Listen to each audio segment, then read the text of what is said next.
Hello and welcome back once again to product placement. So if you've been watching my last few videos, a while back I said that there was a product I was going to try. I've been seeing advertisements for it, wanted to try it, could not find it in the stores anywhere. So I kept having to skip over it, and I said if I ever found it, I would circle back to it. Today I was at the store, and lo and behold, finally I find it. Now, as usual, I find it when money's a little bit tight for me at the moment, but I didn't want to take the chance of going back there in a couple days and them not having it anymore, or forgetting which store I saw it at and not being able to find it again. So I bit the bullet, bought it, brought it home. Here we are. Now I finally get to try this. So I originally saw the advertisements for this back in early part of April, I want to say. No, I saw the listing on Google that it was going to be coming to the market soon, but I didn't actually see it in stores at that time. Then I started seeing commercials for it towards the end of the month, and now here we are into a whole nother month, and it took me this long to actually find this item. So not sure what happened there, why it's not available in every store that I go to, but that's just the way life happens. But I did finally find it, so let's get to it. And today's item is Butterfinger Salted Caramel.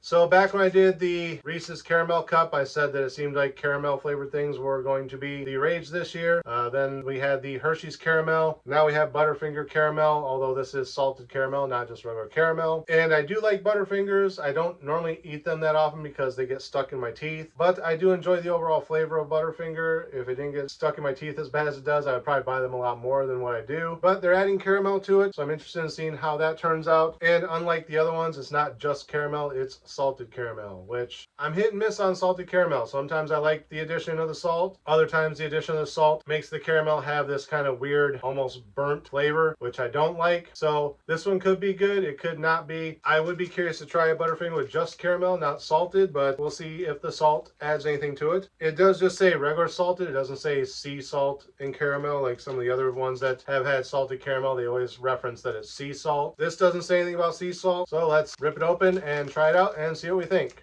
Here we go.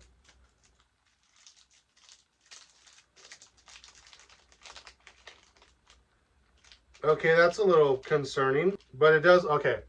I had to look at the label because I don't know if you can see this on camera. Here, let me put it next to my shirt. That's extremely light. Normally, Butterfingers are a dark milk chocolatey brown. This is pale. It almost looks like if you've ever gotten a candy bar that's like really old and the chocolate starts to discolor a little bit and gets that kind of grayish flakiness to it. It's still okay to eat. It just means that it's getting old. It's got exposed to oxygen or something. So at first I thought maybe that's what happened with this. I'm like, they're brand new. It shouldn't be getting oxygenated already. But then I looked at the label here and it does show that it is a lighter color on the candy bar on the actual wrapper as well. Now my light in here looks okay on camera, but it's actually really dim in here. I'm using external lights to brighten myself up. So I can't quite get good enough light to tell if this is white chocolate or not. It kind of looks like it could be, but it has like a slight brownish tinge to it, which could be like a little bit of added peanut butter or something. There's another candy bar that was like that too, and I can't think of what it was. However, I am getting a whiff of it coming up from waving it under my face like this. And the smell I'm getting does remind me of another candy bar, which is white chocolate. So I'm thinking that's probably what's going on here.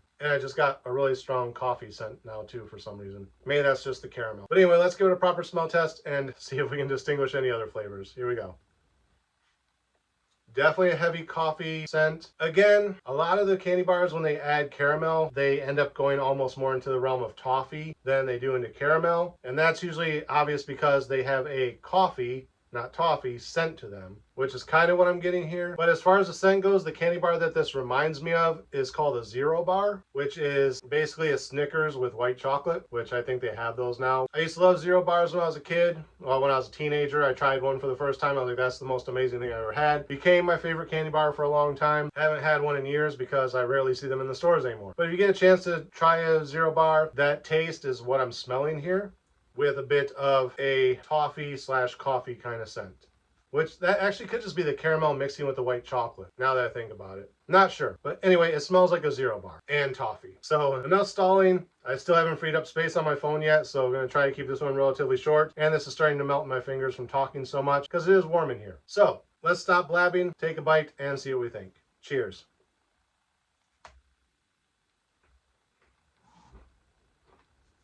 honestly, it just tastes like a Butterfinger. I'm not really getting any caramel out of this at all. Well, a little bit. Right there is an aftertaste. Like, it almost felt like a glob of caramel got stuck to the roof of my mouth. And then as I started talking, it drizzled down the back of my throat. So I got a little bit of a caramel aftertaste. But taking that initial bite, getting that crunch, and chewing it all up, it tastes like a Butterfinger. Not getting any addition from the caramel. Not getting much out of the white chocolate. So yeah, was it worth the wait that it took me to finally find this to try it? Not really. Could have just bought a Butterfinger, had the same result. There is a little bit of a creaminess that's added to it from the white chocolate versus the normal milk chocolate that they use. But again, it's not really prominent enough to really stand out against the Butterfinger. Do I like it? Yes, but like I said, I like Butterfingers in general. Would I buy it again? Maybe. Like I said, I do get a little bit of a creaminess from the white chocolate versus the milk chocolate. But is that enough to justify going out of my way to try and find this again when I could just easily grab a regular Butterfinger? No.